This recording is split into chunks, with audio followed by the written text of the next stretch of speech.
Hi, I'm Eric Holtan, founding music director of True Concord. I hope this finds you well and enjoying autumn wherever you are.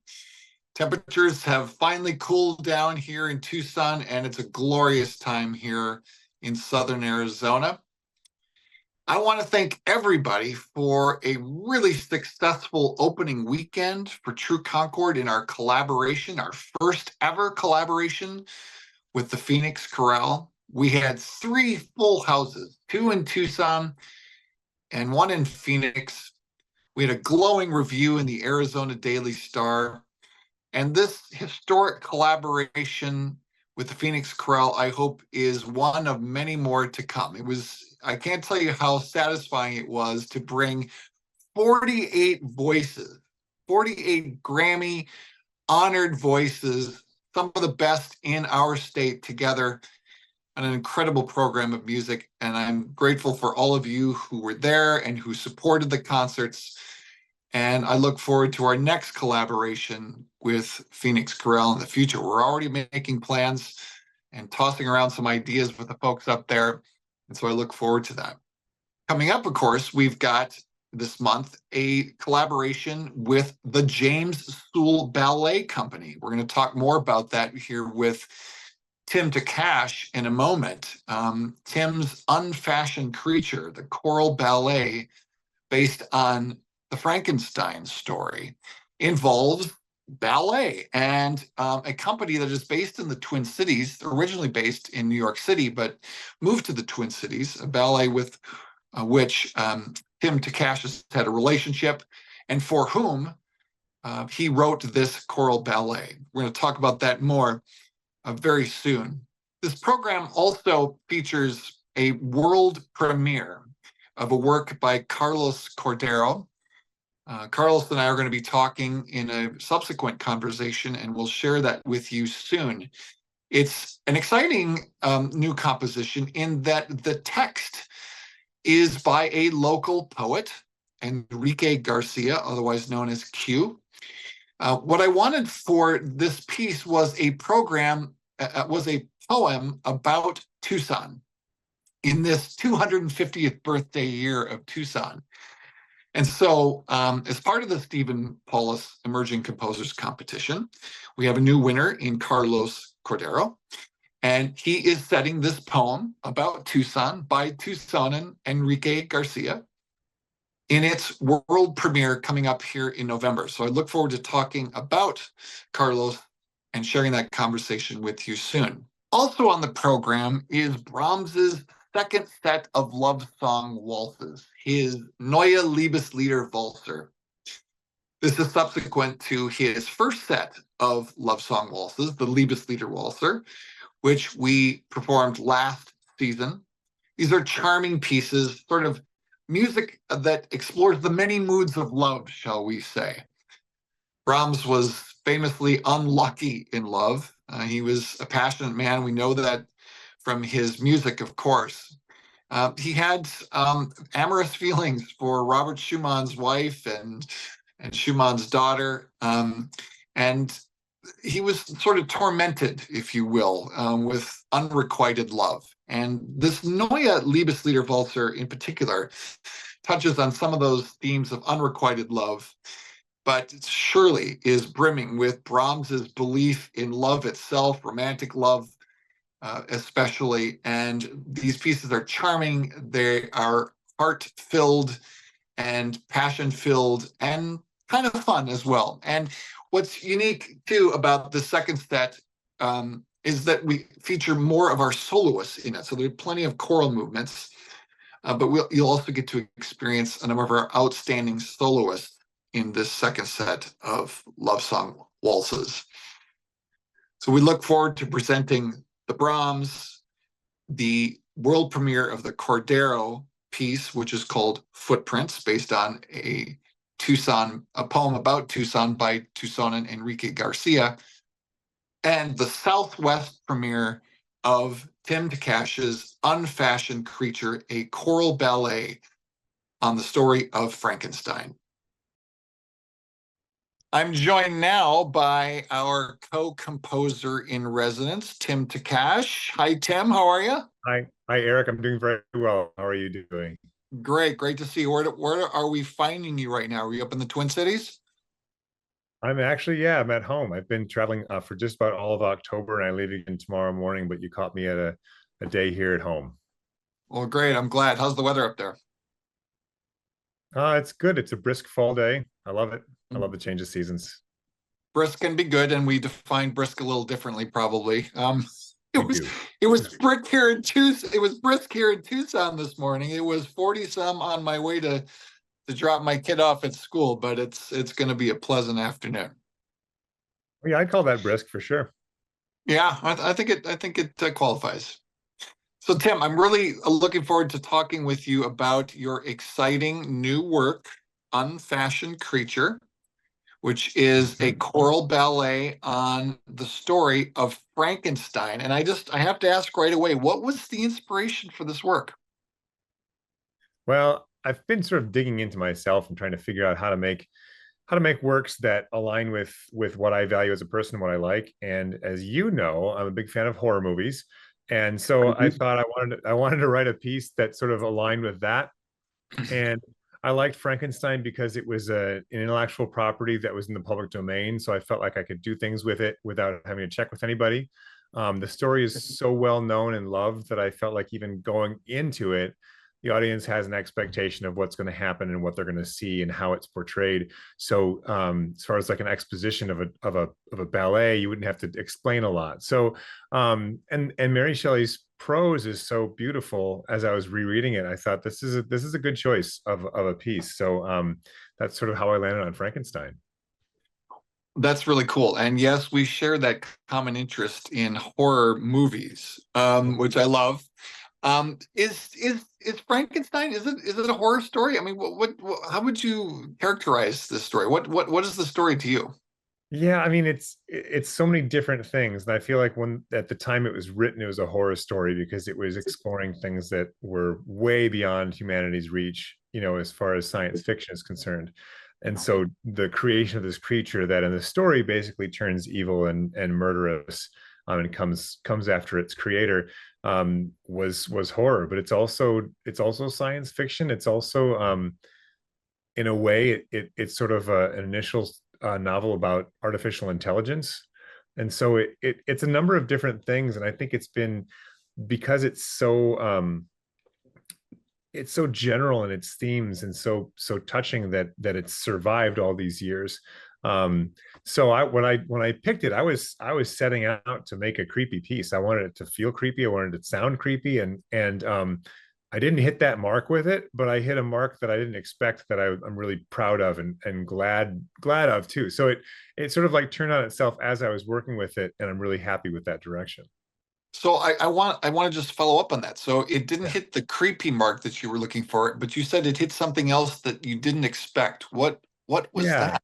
Well, I think so. And when I say creepy, I mean like I want it to be like a scary piece of choral music on stage. And I think that I worked really hard to make the sound of this piece feel different from everything else I've written. So the harmonies, the melodies, it feels off, and it feels not like just what Tim Takash just writes on a dime.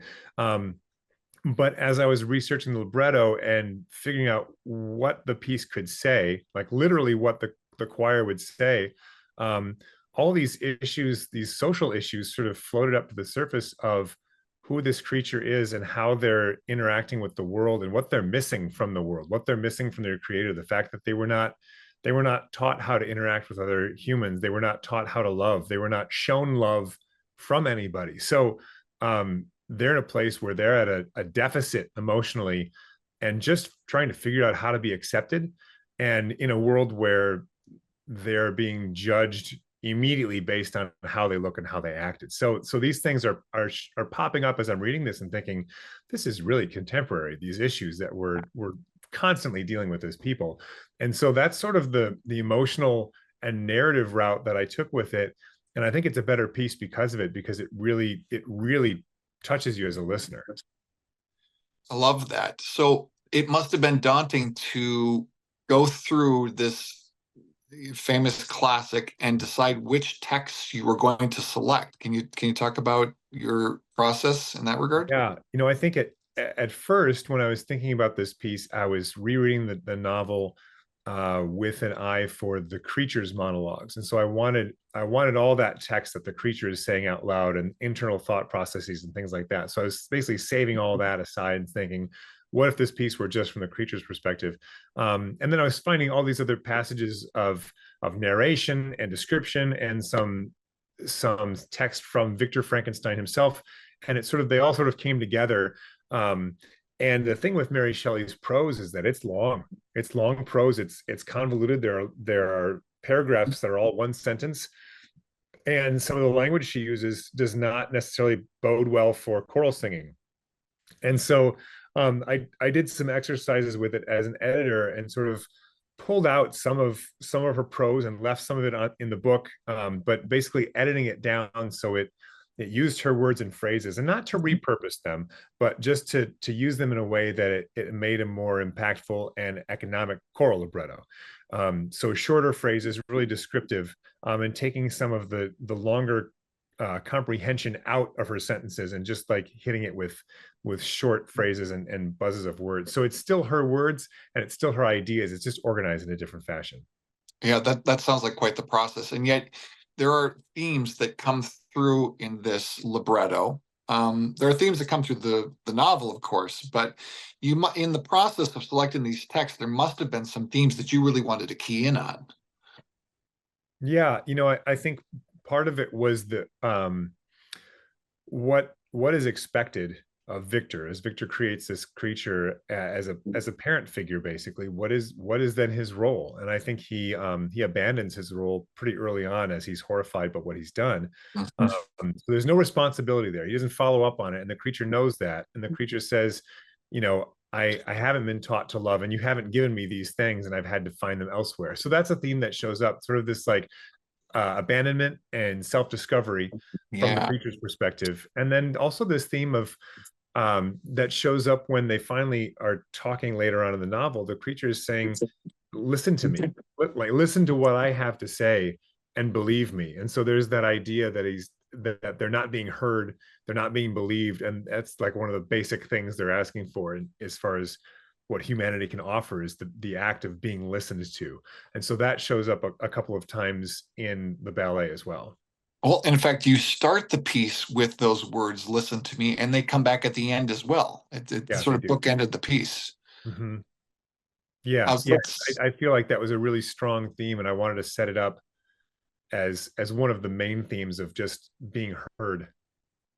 And we're in the political season, this crazy political season, and there's a lot of talking, and maybe not always a lot of listening. And Yeah. and maybe that's a skill that I don't know, we all need to work on as we listen to each other, and especially those who come from different backgrounds or have different perspectives. Mhm. That seems to me like a prevailing theme in your work that we all need to consider other more.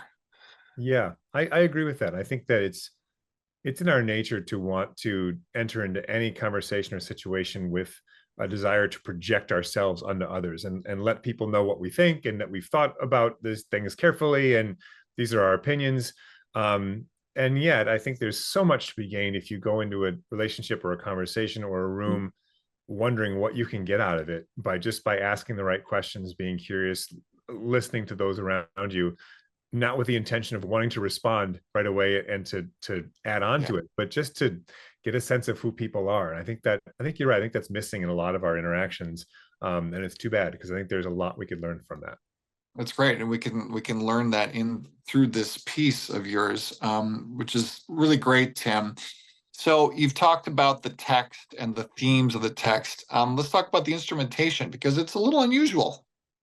It is. So it's scored for choir and one percussionist and one cellist. So it's a fairly small orchestra, if you will. The Yeah. choir being the main backbone of the instrumentation, and the percussionist offers so much color. If you just say, I'm going to score this for a percussionist, that's wide open, right? Like there's a number of things they could be playing that offer rhythm, that offer melody, that offer harmony.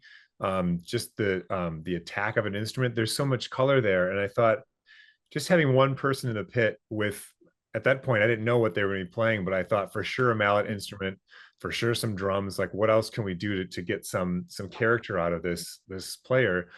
And then to contrast that with a cellist who also, we think of cello as a mainly melodic instrument, that rich tone, right? And so, but there's also a chance for pizzicato and like some scraping of the strings. There are sounds that a cellist can get out of that instrument that we don't expect. And so I thought the combination of those two together could provide a really varied backdrop of sound as they're accompanied the singers.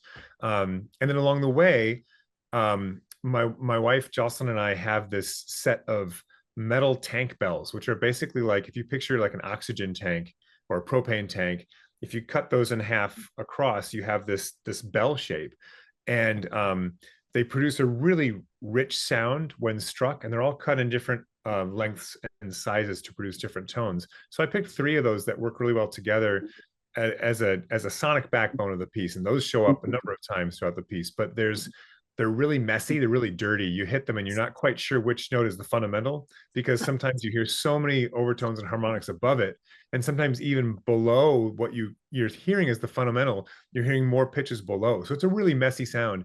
And at the beginning of the piece, we hear these bells being struck. And in the premiere here in Minnesota last year, the singers said, we can't get our pitch from that bell. We can't tell what's going on. And so they had to take a pitch before that was even struck, because it's such a messy sound, but it's really intriguing and mysterious. It sounds a little bit like church bells, but like church bells that were fashioned out of steel and a hammer, So is it safe to say you've invented this instrument? No, I didn't invent it. It was something that Jocelyn used for a piece of hers 15 years ago, and she got them from a percussionist friend, and he had them sitting in his garage. And 2 years ago, he said, "I don't have room to store these things. Do you guys want them?" And we said, "Yeah, we'll take them." And when we got them into the house, I thought, well, since they're here, I should use them for this ballet, because that was happening at the same time. And so I opened up all these boxes and suitcases of bells, and we're trying them all out and trying them together and hanging them on stuff in the room. And it was a fun experience to find those 3 specific bells that I wanted to use. Well, they do make a unique sound. Just listening to the recording and of your premiere, there's something that compelling and even haunting about it. It's sort of, particularly at the beginning, it really sets the scene well, I think.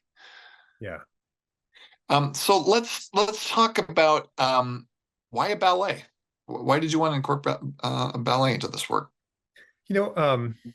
When we need a recharge, when we need to fill our creative cup, oftentimes in our house we won't necessarily go to a choir concert or an orchestra concert. We'll go to an adjacent art form, and so we'll go to an art museum, we'll go see a movie, but we also like to watch contemporary dance. And over the years, we've made friends in the contemporary dance community here in Minneapolis and St. Paul, and it's so engaging, because it's the music is there, but there's also this other element that's happening on stage. And so I would just always have been sort of mesmerized by dance and dancers, and hearing what music they chose and how they react to it. That was just in the back of my mind forever, thinking I would love to write for live dance.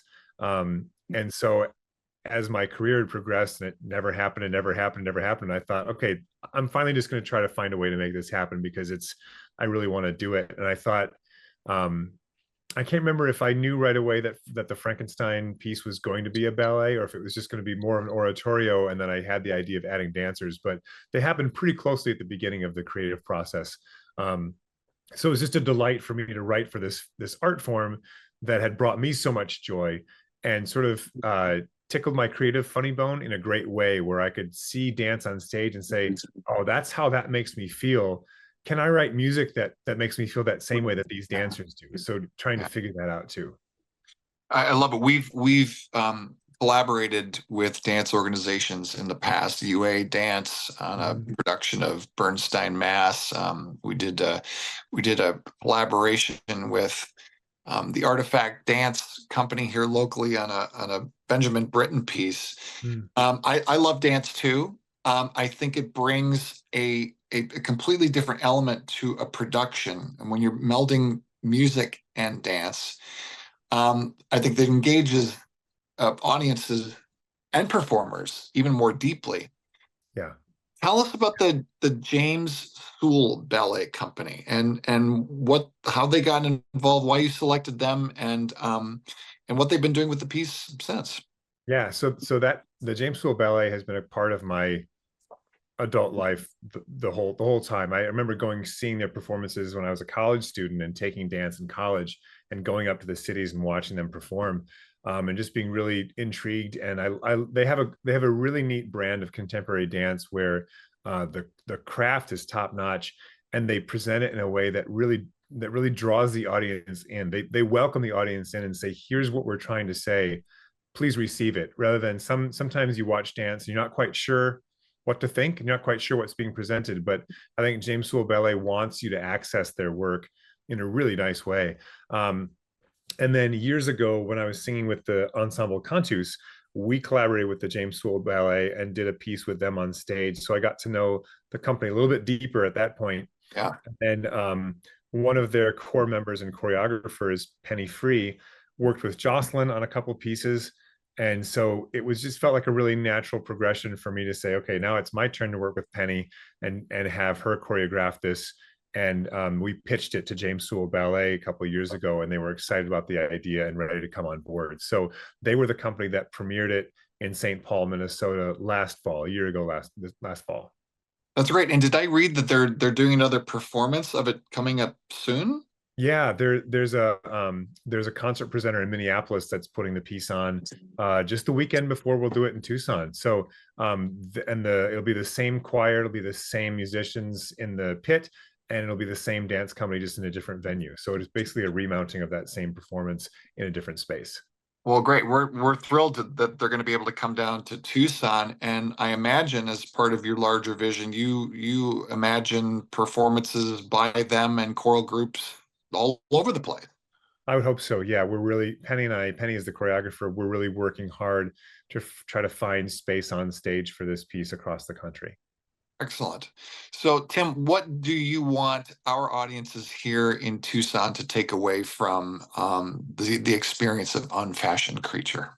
I think approaching it with an open mind and just, I mean, it follows fairly closely the first at least half of the novel. So if they have an understanding of the novel, they'll sort of understand what's to come. But we cast the creature as three dancers together, and so it's not a singular dancer moving on the stage. There's three of them. They're always together, and sort of representing the fact that that creature is stitched together from different people in different parts. And also, we as human beings contain multitudes, right? There's not just one side that we put out toward the public. There's many different colors and emotions happening within us, which in each of us. So having an open mind about the presentation of the dance, it there's a lot of music in the ballet that feels very traditional, like feels very much like music that I would write for any other kind of piece.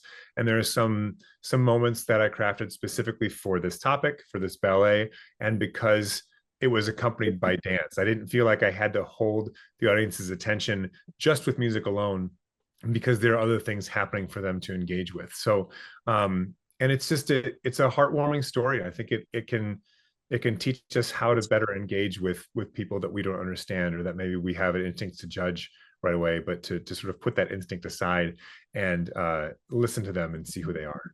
Oh, that's really good. And I love that idea of the creature being represented by three dancers, sort of as symbolic of we have many sides to ourselves. In fact, in as part of this libretto, correct me if I'm wrong, at one point, it's the beginning or it's at the end as well. We are unfashioned creatures. It applies to all of us. And so in a way, we relate to this multidimensional creature on stage. Yeah, and the idea that we come into this world not fully formed, but it's through our relationships with the people that bring us up, through our families, through our village, through the people that nurture us throughout our lives, not just as we're growing up and transitioning into adulthood, but we learn and we define ourselves through our relationships with other people. And so we are unfashioned, we are half made until we sort of lean into those relationships to fulfill what that can be. Oh, that's really good, Tim. Thank you for that.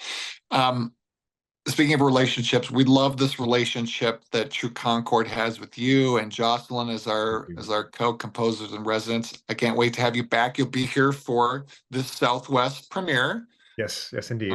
which takes place the weekend before Thanksgiving on November 22nd in Green Valley, 4 p.m. Actually in Sahuarita, the Sahuarita High School Auditorium. A Saturday evening at St. Andrew's Presbyterian Church at 7 o'clock on the 23rd, and Sunday the 24th, 3 p.m. at St. Andrew's Presbyterian Church as well. Ample space for dance, for our singers, and for the instruments. So I gotta end by asking you, Tim. You've been coming to Tucson now a lot, either singing with us, which I love having you in the choir, or coming for one of your pieces. We're thrilled to premiere, to give the Southwest premiere of this work coming up.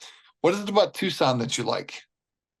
Oh, every time I go, I feel like I discover just a little bit more of the city. I mean, we're busy enough between rehearsals and performances that we don't have a huge chance to get out. But by being friends with some of the singers that have been coming for a decade, we'll go out to a specific restaurant, or we'll go to a specific part of town and walk around and shop a little bit. So just getting to know the city in a way that you wouldn't if you just visited for 3 days and saw all the highlights and then left. And also, I've really enjoyed getting to know your audience, the True Concord audience. I guess I should say our audience, because I feel like it's the family. You are part of it. Whether it's the generous folks that host us for the week, that host the performers, or the people that I'm beginning to recognize after the shows, that saying hi and connecting with them. It feels like such a community that values what True Concord has to offer. And I don't think Tucson would be the same without True Concord. And so I feel lucky to be a part of that symbiotic relationship. Oh, well, we're lucky to have you in the True Concord family, Tim, and can't wait to have you back here and to share this incredible piece that you have created, Unfashioned Creature, coming up here later this month. So thanks for joining me today, Tim. We'll look forward to seeing you back here in Tucson. We'll have some great weather for you while you're here. Looking and forward we'll make some great music. Thanks so much, Eric. See you soon. Okay, take care.